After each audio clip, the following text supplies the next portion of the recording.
Alright, I've worked my way through the Group E matches I was given.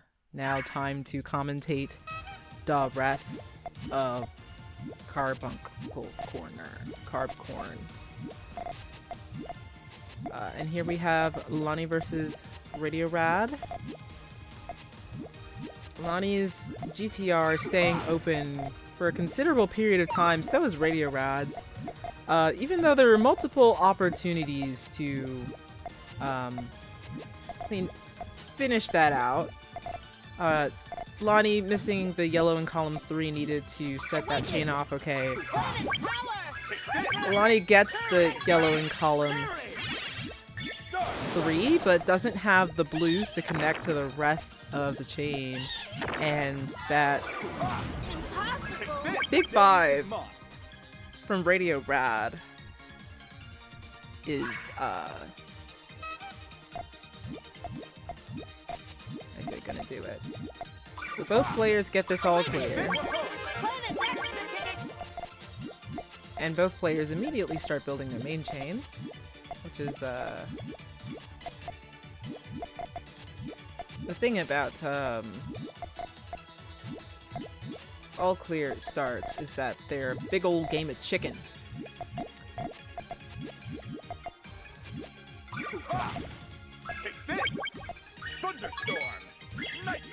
But, it seems like RadioRad's chain breaks a little early. And so Lani's got the longer chain. Stop it. I've been finished. I knew I'd win. Alright, so they're 1-1.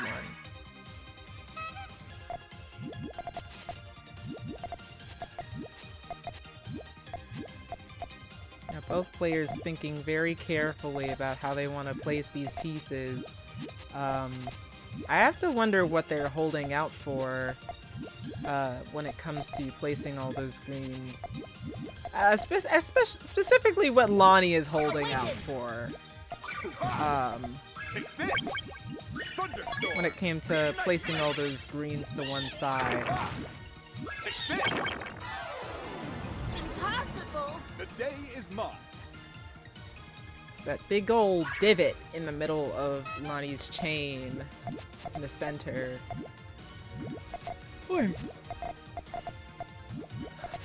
Made it difficult for her to respond with something. Now those placements of those purples, placement of that green, is gonna make the green color conflict with the chain. Now there is a way to remedy that without burning, but it might be a little bit advanced. RadioRad's got a 7 ready, while Lani was still doing cleanup. Impossible. The day is mine.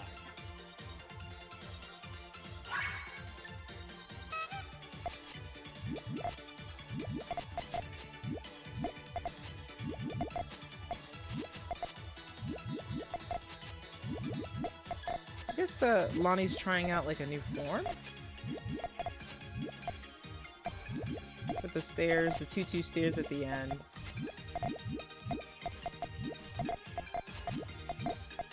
And then using the purples to extend. You can kind of see how players like speed up when somebody sends in the chain. Now, RadioRad sends a 7, Lani sends a 6.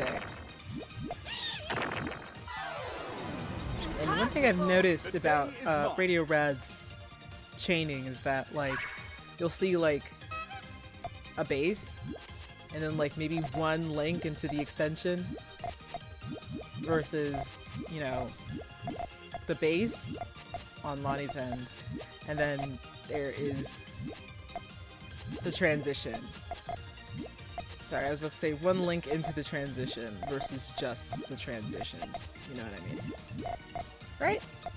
Like you see that, right? Like, y'all see that? Okay, so Lani's chain is going to cut with those reds because the reds are too high. So yes, Lani burns down that red and then places the purple underneath the red in order to get it to Stop it. to not conflict. I knew I'd win. RadioRad having the longer chain, more resources on the board, also builds faster, but didn't quite have the Awaken. requisite pieces in order to set off the full chain.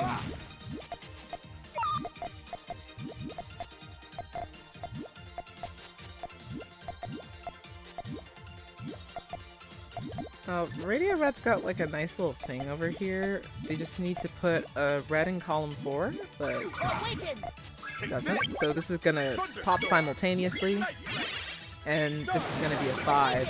Unfortunately, those 2 yellows that Lani was using to extend at the top end were, you know, not enough time to incorporate them into the chain, so they come back down and they cut that extended GTR. In addition, those 3 reds in columns 2 and 3 weren't enough to fill out that main chain. Now there was a neat way to do those greens and purples in my onion. Awaken. Planet. Those reds and purples. The purple greens that were just coming out like now. I felt like there was all clear potential in that. Maybe if I was like really sweaty about it, I could like go into like the chain sim and like figure it out. But here we have another all clear start, which I hate.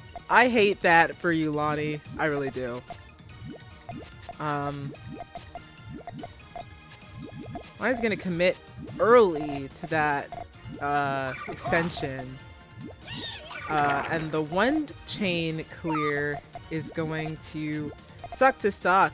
But does Lani have enough space? Doesn't necessarily place the pieces right in order to have enough space to set off that one chain and bury RadioRad's board. So RadioRad is going to take that round 1.